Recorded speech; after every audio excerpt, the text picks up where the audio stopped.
Hello, everybody. Hello. Good afternoon. Thank you so much for inviting me to Metro Atlanta Chamber of Commerce and for this opportunity to be here today. It's my pleasure. I actually expected that we will have more women than men. Sorry, Mark. But thanks for coming. Why signed up? My name is Ayla Stevens. I'm the founder of EQ for Success, Atlanta's emotional intelligence training, coaching, and consulting company. And what I do is I help people uncover their true potential and achieve their goals through the concept of emotional intelligence. My next question to you is, how often do you actually wake up in the morning and say, God, help me be at my worst today? Help me do as many bad things as possible. Help me crush as many relationships as possible. Make people feel bad about themselves and make them hate me. Do you often do it? No. No, you never do it, because when you wake up, you say, God, help me be at my best. Help me accomplish as many good things as possible today. Help me meet as many great people as possible. Build strong relationships and make a difference in the world, right? So what prevents us from doing all these things we pray for? So how exactly do we prevent ourselves from getting into the state of mind like the middle one?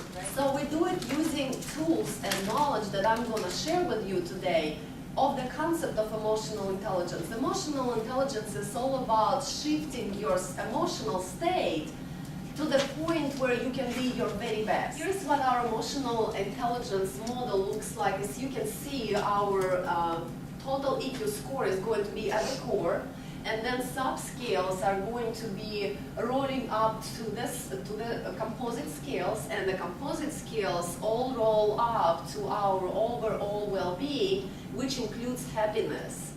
And all these are going to be influencing our emotional and social functioning and our performance. People who are successful, people who are considered high achievers, people who have high self-actualization, tend to be their best, tend to live their best life, right? They tend to just move forward.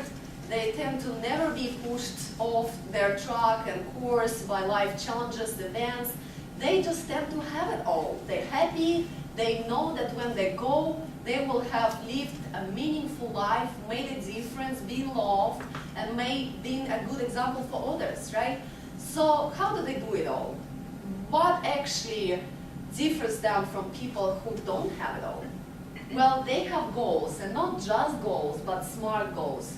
SMART means specific, measurable, attainable or achievable, realistic and timely. We experience emotions every day. Every single second, we're experiencing some emotions, right? If we can't name them, we can't do anything about them. So, what are some humans' emotions? Anger, We can fear, feel angry. Let's say how we can feel. We can feel angry, fearful, fearful, sad. happy. I see at which point of emotional state we are here right now, fearful, angry, sad.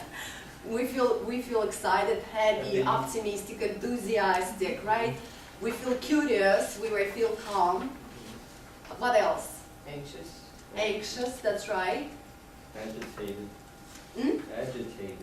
Yes, or we may feel hesitated, we may feel that we are irritated, right?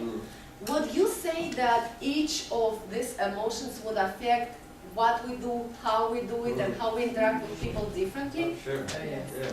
At which emotional state would you prefer to be each day? Happy. Why is emotional self-awareness important? We talked about it, right? For example, one of the examples is it's good to know the fact that when we are happy and excited, we're more likely to spend our money. Yeah. Well, But not then, necessarily. when we calm down, we often regret it. Do we need to hear this man's words? No. What do you think his emotional expression, what is this that he's trying to express? I'm gonna kill you. Anger, right? How about this? Elation. What is she trying to express? Happy, enjoy, right? Between what happens to us and what we do with what happens to us, there lies the power of our choice. And here's what I'm talking about. You can choose to express yourself easily on every occasion. You can let people know what your emotions are, and you can do it without putting too much thought in it, right? And you can overwhelm people, get them exhausted, and you will feel overwhelmed and exhausted yourself. On the other hand, you can choose to really focus your time, energy, and effort on what matters most. So first approach is called reactive, and the second approach is called proactive. And proactive people do exercise the power of their choice. Successful people, this is the concept behind flexibility, successful people tend to be more accepting, amazingly intuitive and flexible, and when they see the change, they say, come on, let's try it, let's bring it on. We'll see how it works, right? People who are less flexible, they stick to their guns and they're not that accepting of change. Because at today's workplace, stress is an unavoidable part of it, we have to be resilient. And what resiliency is one's capacity to mobilize personal resources to tolerate and overcome adverse life events without experiencing stress, and to grow and develop as a consequence of such events. Resilient people tend to continue to perform effectively when faced with time pressures, oppositions, disappointment, or aggression, and they're more flexible, adaptable, and optimistic, which is always important. Optimism is the last component here, and it's an indicator of your positive attitude. It's your ability to see the silver lining in every cloud, or it's your ability to read this word. What's the word? Take a second. Good. Good. Or evil. Thank you. So how do we measure one's emotional intelligence? And that's something I'm going to tell you real quick. Emotional intelligence test that I use with my clients is called EQI 2.0. It has been developed by MHS Incorporation, and it's the first scientifically validated and the most widely used emotional intelligence assessment. It has been tested, it's based on 20 plus years of research and experience, and it has been tested on 6 million people around the world. So when you take this assessment, it's 18 pages report on your own profile, where you can see your strength and your areas for development. It gives you your total EQ score, EI, EQ, whatever you want to call emotional intelligence. It gives you total score, and it breaks it down to all components and subcomponents.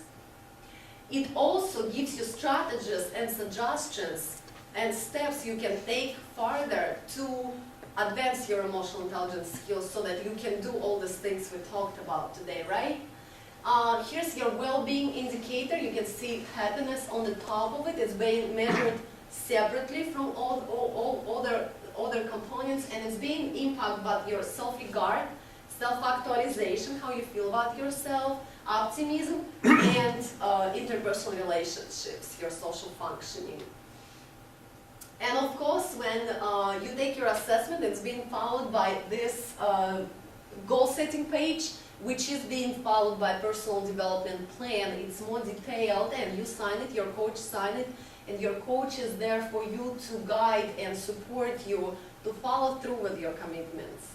Also, when you set up your goals, you always have to ask yourself, on a scale from 1 to 10, how committed am I to accomplishing my goals? And if it's lower than 8, you need another goal. Because if you're not going to commit it, what's the purpose of writing it down, right? Any questions? Anything?